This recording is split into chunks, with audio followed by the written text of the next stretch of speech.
Hello and welcome to this little walkthrough of WordPress's Betheme. Hopefully by the end of this video you should have everything you need in order to make some basic updates to your website.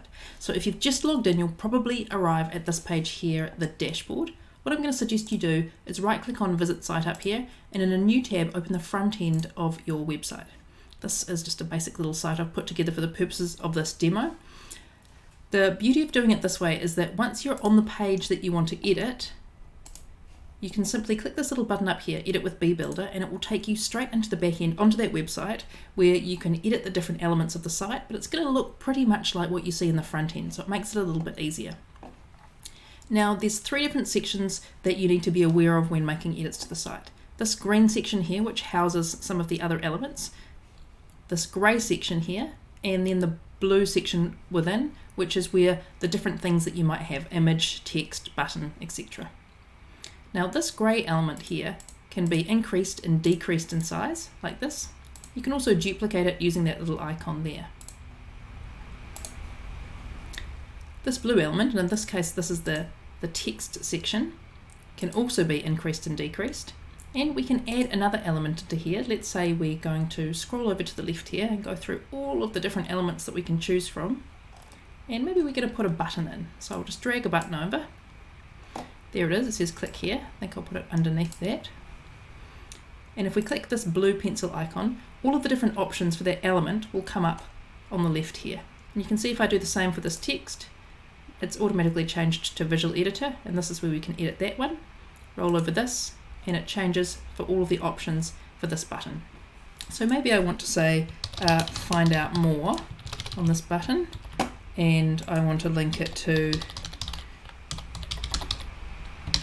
google.com, let's just say. So that's what I'm going to do with that button, and if I want to get really fancy I might go into this advanced section down to animation, and I'm just going to fade it in from the bottom. So that's some of the widgets, and you can see there's all sorts of different ones to play with, and then you can also add another wrap to this section, and let's say we're going to drag in an image, and as you go you'll find that there's different widgets on the left here that you use more often than not. So if you find one you like, let's say image, right click on it and click add to favorites, then you'll notice it automatically appears up the top here, so you don't have to go through and find with that long list the things that you use the most often. So once you've found your widget, drag it over, and now we've got this new element. It's a bit big, so I'm going to reduce the size like this, and in fact I'm going to keep doing it until it pops over here over onto the right. That's what I was going for. So now I'll click this little pencil icon here again to edit the image. I'm going to browse my media library. These are the things that I've already uploaded, or I could click upload files and select some files from my own computer. In this instance I want this image here. I'm going to pop that in. Just make sure it's properly gone in. There it is.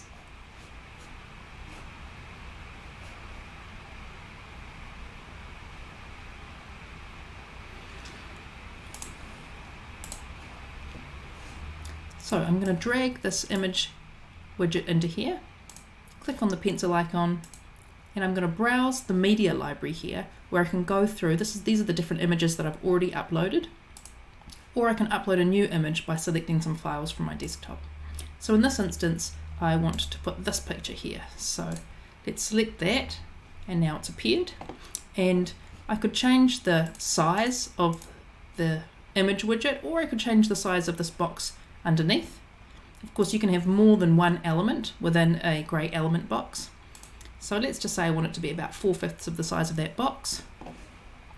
I'm going to update that page now, and when I look in the front end, there's my button fading in, my image, just the way that I wanted it.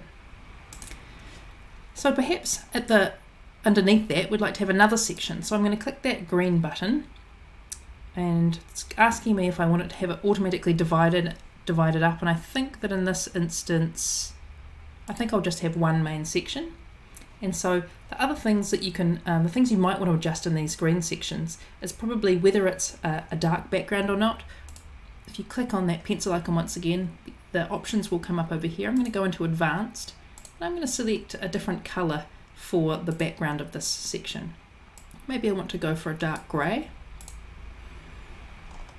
And when I go back into the front end, if I was to drag a text box in there now, the text is automatically going to be a dark color. But if I click dark, it knows that when I drag in, let's say, a visual editor,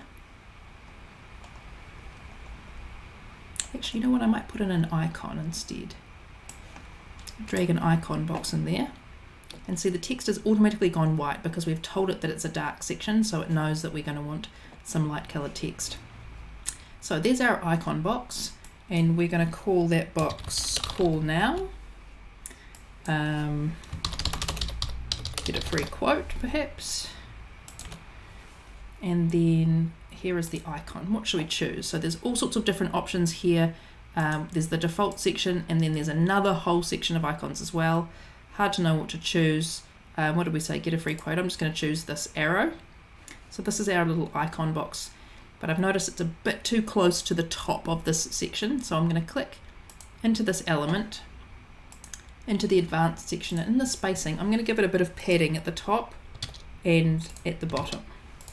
That looks a bit better, so I'm going to update that, view the page, and there's our icon and our button.